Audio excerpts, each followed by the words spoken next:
모두를 위한 경제 교육을 원스톱으로 제공합니다. 경제정책 브리핑실 코너. 오늘도 권혁준 경제평론가님 함께합니다.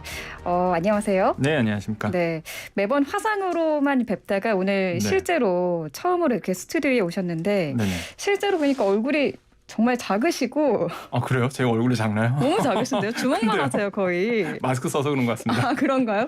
마기꾼이신가 봐요. 네네. 네, 앞으로 잘 부탁드립니다. 아, 네, 이제 잘 매주 나오시는 거죠? 네, 매주 나와서 이제 우리 청취자분들과 같이 소통하도록 하겠습니다. 너무 좋습니다. 네. 오늘은 소상공인뿐만 아니라 소비자에게도 도움이 되는 정보 준비하셨다고 하죠. 네. 귀 쫑긋해서 들으셔야겠는데요. 바로 상생 소비 복권 그리고 새 출발 기금 확정 소식입니다. 먼저 이 상생 소비 복권 이벤트에 대해서 자세히 좀 이야기를 나눠볼게요. 저도 방송 전에 살펴봤는데 네. 이게 버려지는 영수증이 복권이 될 수 있겠더라고요. 맞습니다. 이게 중소벤처기업부가 그 7일간의 동행축제를 열거든요. 네. 한마디로 어려운 소상공인들 도와주기 위해서 이렇게 소비 촉진 행사라고 이제 보시면 되겠습니다. 이게 이제 9월 1일부터 7일까지의 전 국민 대상으로 해서 이제 영수증 추천 방식의 상생 소비 복권 이벤트를 개최를 하거든요. 네. 이게 상생 소비 복권은요, 이렇게 카드, 현금, 구매 영수증을 온라인으로 이제 소비자들이 응모를 하게 되면 행사 종료 후에 추첨을 통해서 당첨금을 지급하는 이제 이런 그런 이벤트입니다. 네. 규모가요, 총 12억 원이고요. 무려 3,500명. 물론 뭐 전 소비자에 비하면 택도 없지만 그래도 3,500명에게 전 국민 누구라면 다 조건 없이 이게 들어갈 수 있거든요. 신청할 네. 수 있기 때문에 이렇게 소비 촉진 소비 복권이다. 이렇게 보시면 되겠습니다. 응모 방법이 어떻게 되나요? 네, 응모 대상은요, 전 국민 누구나 가능합니다. 근데 네. 다만 국내 통장 보유가 있어야 됩니다. 그러니까 당첨이 되잖아요. 네. 그러면 좋겠죠. 근데 돈을 받아야 될 거 아니겠습니까? 네. 그래서 이제는 통장 보유를 하고 있거나 아니면은 통장이 없더라도 발행이 가능한 개인이면 누구나 응모가 가능하고 응모 기간은 9월 1일부터 9월 7일까지 그 7일간의 동행축제 기간에만 가능을 합니다. 일주일 동안만요? 네, 일주일 동안만 응모가 가능하세요. 네. 그때 딱 응모를 하셔야 되겠고, 소비 장소는요, 전통시장, 골목상권, 소상공인 판매점, 그러니까 뭐 식당, 가게, 점포, 상점 이런 데에서 이제 쓰셔야 되겠다라고 말씀을 드리겠고, 제외 업종도 있습니다. 이게 온라인 쇼핑몰 안 되고요. 네. 그다음에 유흥업소라든지 콜라텍 등 이런 그 소상공인 정책자금 지원 제외 업종들이 있거든요. 네. 아마 소상공인 분들이라면 본인들이 더 잘 아세요. 이게 정책자금 제외 업종이랑 있어서 네. 이런 제외 업종 빼고는 사행성 이렇게 보시면 되겠습니다. 뭐 이런 데 빼고는 다 여러분께서 쓰셔서 이 온라인 복권에 응모를 할 수 있겠다라고 말씀을 드리겠습니다. 전통시장, 골목상권 그리고 네. 저희가 뭐 들어가서 먹는 식당들 맞습니다. 그런 데서 이제 구매한 영수증으로 응모가 가능한 건데 맞습니다. 당첨금이 얼마나 될까요? 이게 큽니다. 이게 1등이요. 100만 원이에요. 와, 몇 근데 명한테요? 500명한테 줍니다. 많이 주네요. 이게 확률이 좀 있어요, 사실. 그래서 저도 아마 이 9월 1일 되면 저도 할 건데. 네, 저도 할래요. 근데 이제는 3만 원 이상을 사셔야 되고요. 3만 원 이상 영수증만 가능합니다. 네. 그래서 만약에 3만 원 이상 영수증이 있다 그러면 하게 되면 1등은 100만 원이고 500명에게 주고요. 2등은 50만 원입니다. 1000명에게 줍니다. 와. 그다음에 3등은 10만 원을 주는데 2,000명에게 주거든요. 그래서 이게 총 한 12억 원 정도가 되고요. 응모 방법은요. 첫 번째로 소비 장소, 아까 앵커님 말씀하셨던 식당, 가게, 점포, 상점 이런 데서 3만 원 이상 카드 또는 현금 영수증으로 결제를 하시고 네. 그런 다음에 영수증이 있을 거 아닙니까? 그러면은 PC 또는 모바일로 네. 상생소비복권.kr 상생소비복권.kr로 접속을 하신 다음에 그 영수증 받았던 거를 사진을 찍어서 이제 업로드하는 형태로 해서 응모를 완료할 수 있습니다. 만약에 응모가 완료됐다 그러면은 카카오 알림톡으로 이제 푸시가 오거든요. 그래서 응모가 요거를 됐다라고 알려주는 거예요? 네, 내가 응모를 했다 이거죠. 그래서 알림이 와서 확인하면 되고요. 행복한 기대 사항인데 당첨자가 됐다. 그럼 요 당첨자 발표는 어떻게 하느냐? 네. 이게 9월 말에 마찬가지로 카카오 알림톡을 통해서 개별 통보가 되도록 돼 있습니다. 그래서 아마 정확한 날짜는 아직 안 났는데 네. 9월 말 되면 아마 좀 기대를 해보지 않을까 이렇게 좀 생각을 해보겠습니다. 0978번님이 최휘님 영수증 버리지 말라고 하셨는데요. 저는 환경운동 동참으로 전자영수증을 발급받고 있습니다. 네. 지로 영수증만 이벤트에 참여할 수 있는 건가요? 네, 전자 영수증 안 됩니다. 예, 안 이게, 돼요? 예, 안 되는 걸로 지금 나와 있어요. 공지사항에 온라인 구매 영수증, 그다음에 전자 영수증, 법인카드 영수증, 가맹종용 카드 영수증, 지출증빙 현금 영수증은 응모에 당첨이 제한된다. 이렇게 이제는 나와 있거든요. 네. 그래서 종이로 받은 영수증, 요거를 찍어서 올리셔야 됩니다. 그래서 그거 현금 영수증도 되고요, 카드 영수증 됩니다. 그래서 이런 소매점에서 샀던 영수증만 가능하다라고 말씀을 드립니다. 알겠습니다. 그 지원 제외 업종도 아까 말씀을 해 주셨죠? 네, 맞습니다. 그냥 지원제의 업종은요, 사행성 업종이라고 보시면 돼요. 대부분이 이제 금융권 아니면 사행성 업종이기 때문에 이런 거 업종은 이제 본인들이 아십니다. 그 소상공인 분들이 잘 아시기 때문에 아마 거기 써붙여 놓을 거예요. 아마 소비자들이 물어보게 되면 알려줄 거기 때문에 일단은 아마 소비자 입장에서 본다 그러면 여기 상생소비 복권 되는 데인가요? 이렇게 물어보시면 아마 주인분께서 알려주지 않을까 이렇게 생각을 해보겠습니다.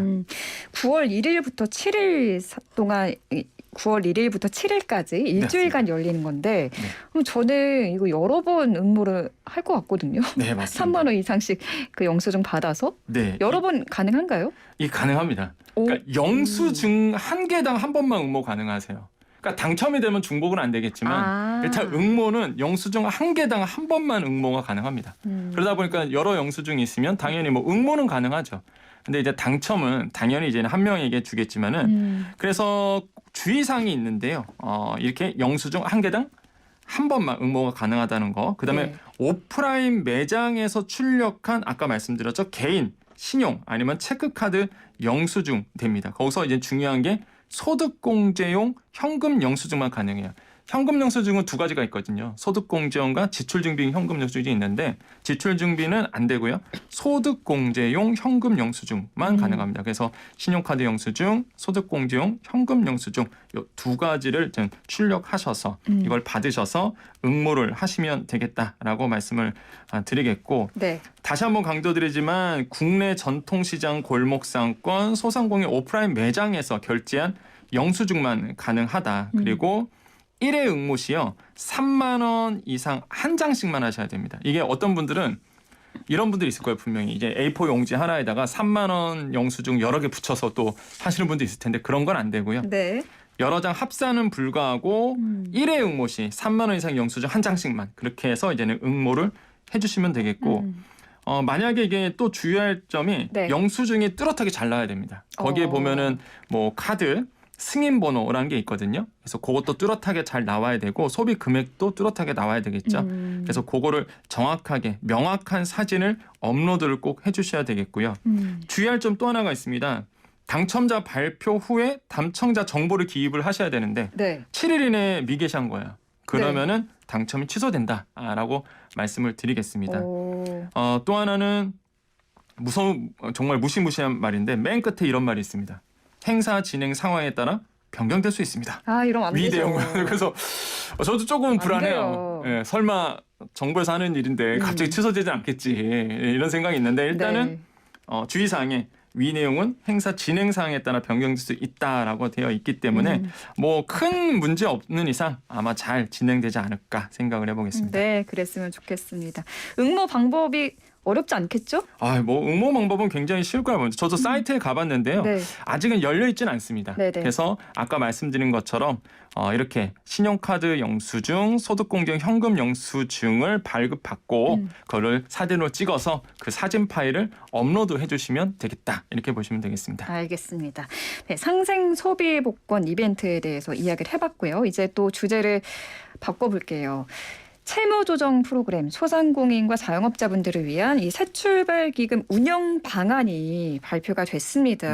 저희 생생경제에서 이 평론가님과 여러 번 이야기를 나눴는데 주요 내용 설명해 주시죠. 이 지금 나오고 있는 이 새출발 기금에 대해서 아마 소상공인 분들이라면 너무 관심이 많으실 거예요. 근데 이 중요하게 보셔야 될 게 부실차주와 부실 우려차주의 기준입니다. 이게 언제 나오나 했어요. 그래서 어떻게 구분이 되느냐 이게 궁금했었는데 이 발표안이 주요 내용 발표안이 나오면서 확실히 구분이 됐습니다. 부실차주의 정의는요. 1개 이상 대출에서 3개월 이상 장기 연체가 발생한 차주를 우리가 이제 부실차주로 이제 부르게 되고요. 네. 부실 우려차주도 있습니다. 폐업자, 6개월 이상 휴업자 이런 분들이 부실 우려차주고 또한 만기 연장 상환유예 이용 차주로서 추가 만기 연장이 어려운 차주 분들이 있어요. 굉장히 어려우신 분들이 있죠. 네. 또한 이자 유예 이용 중이신 차주도 부실 우려 차주로 들어가고요.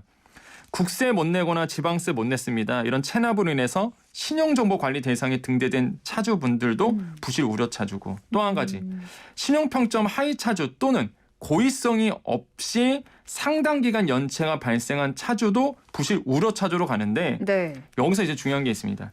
고의성 없이 상당 기간 연체가 발생한 차주. 그러면 이 연체의 기간을 어떤 기준으로 보냐 이거죠. 그래서 정부는 이런 얘기를 하고 있습니다. 차주의 도덕적 해입 방지 등을 위해서 세부 판단 기준은 비공개하겠다. 오. 예, 그래서 아마 그 상당한 기간의 연체, 상당한 기간의 연체 기간이 아마 이제는 진행을 해봐야 알 수 있을 것 같다라고 볼 수가 있겠고, 네. 맞는 얘기죠. 사실 도덕적 해이 방지를 위해서. 왜냐하면 이 기준이 정해져 있으면 내가 조금 모자른 거예요. 이 연체 기간이. 네. 일부러 연체하시는 분들이 분명히 생기거든요. 또 그렇겠네요. 예, 그래서 도덕적 해이 방지를 위해서 세부 판단 기준은 이제 비공개를 하기로 했다. 그래서 부실 차주와 부실 우려 차주로 나눠져 있기 때문에 이거를 내가 이제는 어느 쪽으로 가야 할지를 아마 소상공인 분들께서는 좀 선택을 하셔야 되겠다고 말씀을 드리겠습니다. 이 부실 차주와 부실 우려 차주가 나눠져 있는 걸 보면은 채무 조정 내용도 혹시 다른가요? 네, 다릅니다. 뭐 대표적으로 아마 여러분 언론을 통해서 많이 들으셨을 텐데 원금 감면. 네, 최대 내 부채에 대해서 80% 또한 취약차주 같은 경우는 90%까지 원금 감면된다. 이게 바로 부실차주만 해당되거든요. 그래서 이제는 3개월 이상 장기 연체하시는 분들 이런 분들이 부실차주인데 부실차주의 이제 조정 내용을 좀 본다 그러면 금방 말씀드렸던 원금 조정이 됩니다. 그래서 순부채 그러니까 이제 부채에서 자산을 뺍니다. 무슨 얘기냐? 부채가 더 많아야 되는 거죠. 그래서 지난 시간에도 한번 말씀드렸었는데 부채가 더 많은 분들 그 부채에 대해서 60에서 80% 원금 조정이 들어가게 되는 것이고 네. 그거마저도 사실 이게 그 퍼센테이지도요. 그냥 무조건 80% 이건 아닙니다. 여기서 차등해서 보유 재산에 따라서 이 순부채 감면율이 좀 정해질 것으로 이제 보고 있고 네. 그 다음에 이제는 이런 감면율도 아까 말씀드린 것처럼 이제는 순부채 비중이라든지 경제활동 기간이라든지 아니면은 상환 기간에 따라서 모두 다 80%는 아니고 60에서 80% 차등으로 이제 결정된다 이렇게 보져 있고요. 네. 그다음에 최대 90% 원금 감면 받으시는 분들은 기초수급자, 중증장애인, 만 70세 이상 저소득 고령자 이런 상환 능력이 없으신 분들 이런 분들이 순부채에 대해서만 한마디로 이제 재산을 빼고 남은 돈에서만 최대 90%까지 이제 조정을 받게 된다라고 보시면 되겠습니다. 이게 네. 사실 그 청산가치 보장 원칙이라고 보통 얘기를 해요. 그래서 청산 가치 보장 원칙으로 얘기하는데 네. 그런 겁니다. 차주 그러니까 돈을 빌린 사람의 총 변제액이 채무자가 가진 재산 가치보다 같거나 커야 한다. 이게 바로 청산가치 보장 원칙이거든요. 자연스럽게 법원의 개인회생 이런 사례처럼 이번에 새출발 기금도 이 청산가치 보장 원칙을 적용해서 네. 순부채에 대해서만 부채가 더 많아야지만 이게 가능하다라고 강조를 해드리겠습니다. 그래서 네. 도덕적 해이에 대한 비판은 있습니다. 분명히 있는데 정부가 이제 고심을 많이 한 것 같아요. 고심을 많이 해서 이 청산 가치 보장 원칙을 엄격하게 적용을 하겠다. 만약에 속였다. 네. 재산이 더 많은데 재산을 축소해서 신고해서 부채가 많은 것처럼 속였다. 그러면 네. 전면 취소 당합니다. 그래서 은닉재산 발견 즉시 원금 조정은 무효 처리가 되기 때문에 이런 부분을 꼭 감안을 하셔야 되겠다고 말씀을 드리겠습니다. 청산가치 보장 원칙 말이 어려운데 네. 그러니까 빚에서 재산을 뺀 순부채에 대해서 네. 그 차등해서 60에서 80%까지 탕감을 해주는 거죠. 맞습니다. 그러면은 지금 부실 차주에 대한 그 채무 조정에 대해서 살펴봤는데 네. 부실 우려 차주 채무 조정 내용은 어떻게 될까요? 네, 부실 우려 차주 이제는 채무 조정 내용을 말씀드리면 원금 조정 안 됩니다. 이게 큰 차이예요, 사실. 그래서 부실 우려 차주는 원금 조정, 한마디로 원금 감면이 안 된다는 거겠죠. 그래서 요거 꼭 원금 탕감이 안 되는 거죠. 그렇죠. 감면. 이게 보통 정부가 처음에는 탕감이라는 표현 썼다가 이게 사실 이제 시장에서 네. 사실 분위기가 안 좋다 보니까 네네. 원금 감면이라는 표현 썼다가요. 지금 또 원금 감면이라는 얘기는 안 씁니다. 공문 보면은 원금 조정이라는 표현을 썼어요. 상당히 많이 조정을 했네요. 왜냐하면 시장에서 워낙 비판이 많았거든요. 네, 그래서 뭐. 논란이 많다 보니까 네. 그 공문을 보면은 이제는 분위기를 알 수 있죠. 그래서 지금 원금 조정이라는 표현을 쓰고 있고 원금 조정은 지원이 안 됩니다. 그래서 그거를 꼭 아셔야 되겠다고 말씀드리겠고 네. 대신에 금리 감면은 됩니다. 연체 기간에 따라서 금리 조정이 이루어지게 되는데 이거 굉장히 잘 아셔야 돼요. 연체 30일 이전, 그러니까 연체 30일 이전에 있으신 부실 우려 차주 같은 경우에는 약정 금리는 그대로 갑니다. 기존에 있던 금리는 가는데 만약에 그 금리가 9% 초과다? 그러면은 9% 금리로 조정을 받아요. 그 상품만. 그러니까 9% 이상의 고금리를 받고 있는 분들은 네. 이제 9% 금리로 조정이 되는 거고요. 연체가 30일 이후다. 그러니까 30일 이상으로 넘어간 거죠, 연체가. 네. 이런 분들은 본격적으로 신용등급 하락이 이루어지거든요. 그래서 단일 금리로 조정이 되는데 이 단일 금리는 아직 밝히지 않았습니다. 그러니까 몇 퍼센트로 하겠다. 네. 요건 아직 안 나온 상태거든요. 네. 근데 지금 정부는 이런 얘기를 합니다. 은행권의 대출금리라든지 새출발기금의 조달금리를 반영해서 조만간 빠르게 결정을 하겠다라고 얘기를 하고 있기 때문에 아마 단일금리도 기존에 받았던 고금리에 대비해서는 굉장히 좋은 조건으로 아마 단일금리가 정해지지 않을까 이렇게 좀 생각을 해보겠습니다. 그러니까 저희끼리는 이제 쉽게 이해하기 위해서 탕감이라는 표현을 제가 네. 쓸게요. 그러니까 부실 차주와 부실 우려 차주 가장 큰 차이는 원금 탕감 여부고 맞습니다. 부실 우려 차주는 원금 탕감은 안 되고 네. 그냥 낮은 금리로 대출을 좀 갈아탈 수 있게 맞습니다. 도와준다는 거죠. 네, 그리고 또 하나의 특징은 분할 상환이 된다는 거. 네. 나눠서 네. 장기로 나눠서 갚도록 해준다라는 것도 또 하나의 또 특징이기도 합니다. 네. 신청 방법 간단하게. 네, 신청 방법은요. 네. 그냥 고민할 필요가 없습니다. 이게 새출발기금.kr로 가시면요. 내가 대상자인지 아닌지도 확인할 수 있거든요. 네. 근데 아직 안 열렸어요. 이 플랫폼이. 그래서 조만간 9월 말부터 연다고 지금 정부가 밝혔기 때문에 네. 다시 한번 말씀드리지만 새출발기금.kr 여기에 가셔서 대상자 확인도 되고 신청도 할 수 있고요. 또한 유성 콜센터도 있고요. 그다음에 오프라인 현장 창구도 되기 때문에 이런 곳에서 이제는 지원을 받을 수가 있다라고 보시면 되겠습니다. 근데 아직 콜센터 상담센터 운영 예정인데 이게 번호가 아직 미정이에요. 나오는 대로 알려드리도록 하겠습니다. 알겠습니다. 오늘 말씀 감사합니다. 네, 감사합니다. 네, 지금까지 권혁준 경제평론가와 함께했습니다.